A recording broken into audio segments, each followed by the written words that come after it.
My name is Aisha Sasha John, and I wrote a book called The Shining Material.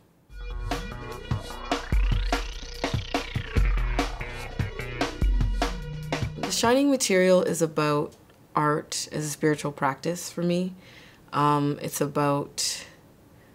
was about sort of struggling, actually, I think to some degree with writing lyric poetry and wanting to write the self, and actually having been told that, I was once told that my work was most interesting when it wasn't about me, and just feeling really confused about that and frustrated, kind of angry.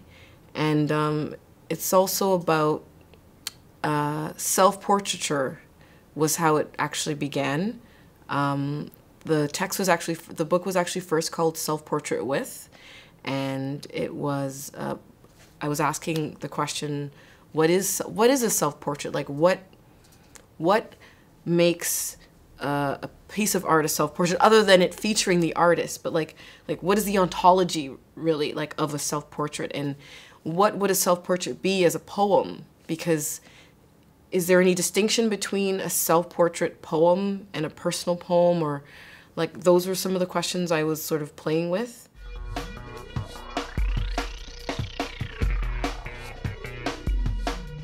Writing this book, I came to understand, and I developed my practice. And I came to understand that my writing practice is a spiritual practice.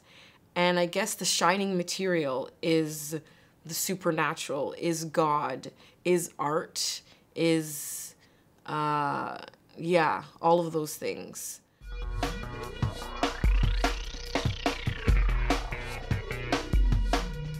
The inspiration behind the book was in some way an artist who, Tracey Emin, British artist who has a lot of self-portraiture in her work and deals with the self in a way that I find really, really thrilling and exciting and radical. And the inspiration for the book was just having the idea of having one poem which announced itself as a self-portrait. And then I was like, aha, like what if I did a whole series of self-portraits? And so I actually did a lot of research on self-portraits, read all these art books, and there are a few, what are they called?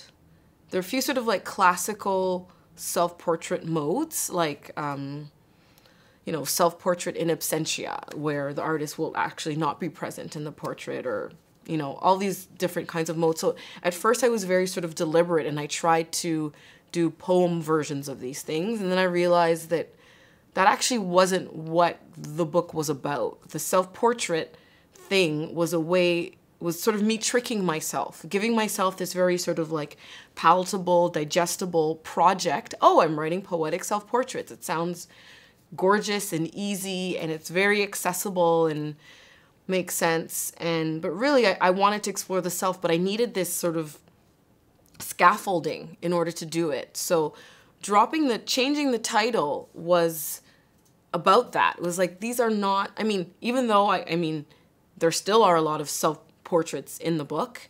The point wasn't to write self-portraits, but I needed that. I needed that, like, box in order to sort of, like, feel comfortable.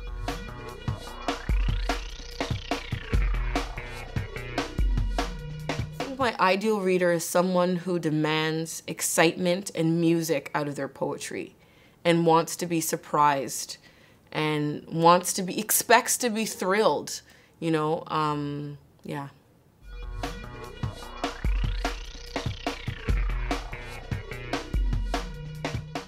I got a response to one poem that it was sort of a manifesto poem that I should delineate and talk about what the I was in that poem. And there's a lot of assertion in that poem, but not a lot of development of the figure, the I figure.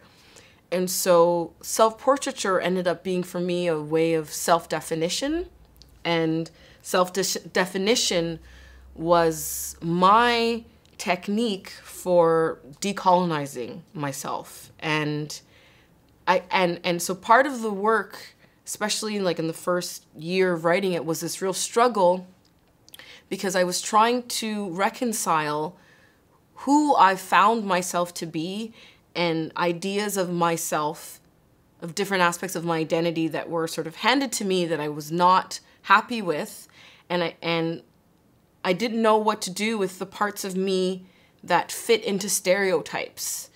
So I was like, how can I claim these things? How can I claim me and at the same time say fuck you to these stereotypes? And so I think writing the book was my way out of that.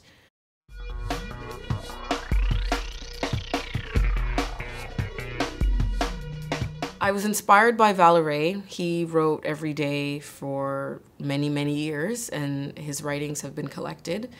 But, and so I was inspired by that, and I wanted to do it myself.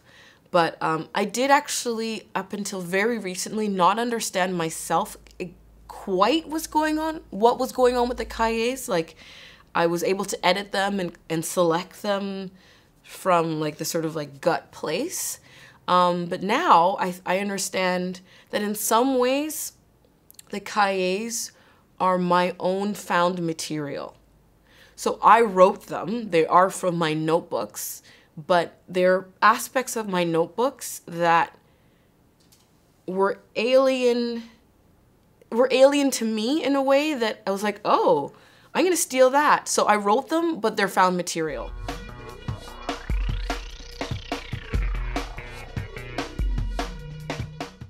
I've been writing every day or like really regularly for years, but a few years ago I would write longhand, like morning pages, free writing type of thing. And then after doing that as a warm-up, I would go and, I would sift through the work, sift through the things and see if there's anything interesting that was like raw material for a poem. Sometimes it was really obvious. I hit upon something good and I wanted to further develop it.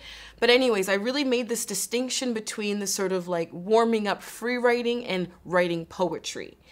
And I realized that that was such a silly distinction because so much of what was written to warm up was where the poetry was, where I found the poetry. So I made the switch to doing my daily writing on the computer. And then all of a sudden I could see everything.